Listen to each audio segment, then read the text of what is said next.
قبل ما نبدأ ونعرف مين اللي رمى السندريلا من بلكونة لندن، انزل دلوقتي اشترك في القناة وفعل الجرس، عشان الحكايات اللي بنحكيها هنا مختلفة تماما ومحدش هيقولك أسرارها غيرنا.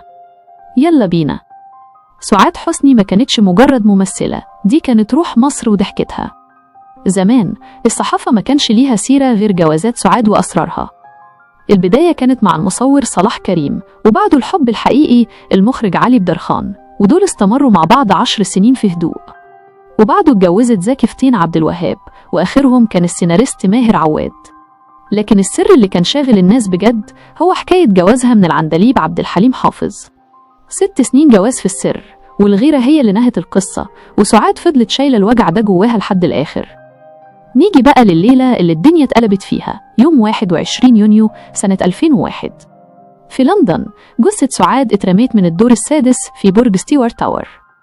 اللي اتقال وقتها إنها انتحرت عشان كانت تعبانة وحزينة، بس الكلام ده ما يدخلش عقل حد بيفهم. سعاد قبل ما تموت بكام يوم كانت لسه مصلحة أسنانها بالكامل، وخست كتير جدا، وحجزت تذكرتها لمصر يوم 27 يونيو. يعني كانت راجعة لجمهورها بعد أسبوع واحد. بالذمة في حد يجمل نفسه ويصلح أسنانه ويحجز طيارة وهو ناوي ينهي حياته؟ اللغز كله كان عند نادية يسري، صاحبة الشقة اللي كلامها كان متناقض جدا ومريب. نادية قالت إن سعاد انتحرت، بس الصحافة كشفت إن سعاد كانت بتسجل مذكراتها بصوتها، وكان فيها أسامي تقيلة جدا من أيام الستينات، وأسرار سياسية لو طلعت كانت هتطير رقاب ناس لسه في السلطة وقتها. والمفاجأة إن المذكرات دي اختفت تماما بعد الوقعة بدقايق، لا أشرطة لقوها ولا ورق شافوه، والأغرب إن كاميرات البرج كله كانت عطلانة في الوقت ده بالذات، وكأن في يد خفية رتبت كل حاجة عشان الحقيقة تموت مع سعاد.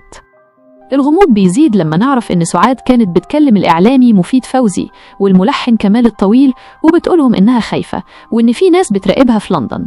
والأخطر من كده إن جيران نادية يسري سمعوا صوت خناق وزعيق عالي جدا طالع من الشقة قبل الوقعة بدقايق، وصوت استغاثة مكتوم. لما الجثة وصلت مصر، الطب الشرعي بتاعنا فجر مفاجأة كبيرة. لقوا آثار مقاومة وخناق واضحة على إيدين سعاد، وكسر في الجمجمة ملوش أي علاقة بالوقعة من الدور السادس.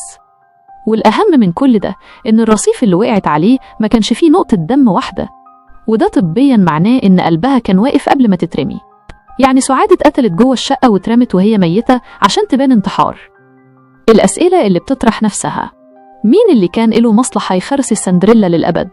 وليه نادية يسري صممت إنها انتحار رغم كل الأدلة دي؟ وهل فعلا المذكرات كانت القنبلة اللي لازم تنفجر بعيد عن مصر؟ سعاد ماتت بس السر لسه عايش وبيدور على اللي يكشفه. تفتكروا نادية يسري كانت صاحبة بجد ولا كانت مجرد أداة لتنفيذ الجريمة؟ ومين الشخص اللي كان مرعوب من مذكرات سعاد حسني؟ اكتبولي في التعليقات تفتكروا مين القاتل الحقيقي. وما تنسوش اللايك القوي واشتركوا في القناة عشان الحكاية الجاية فيها أسرار هتهزكم.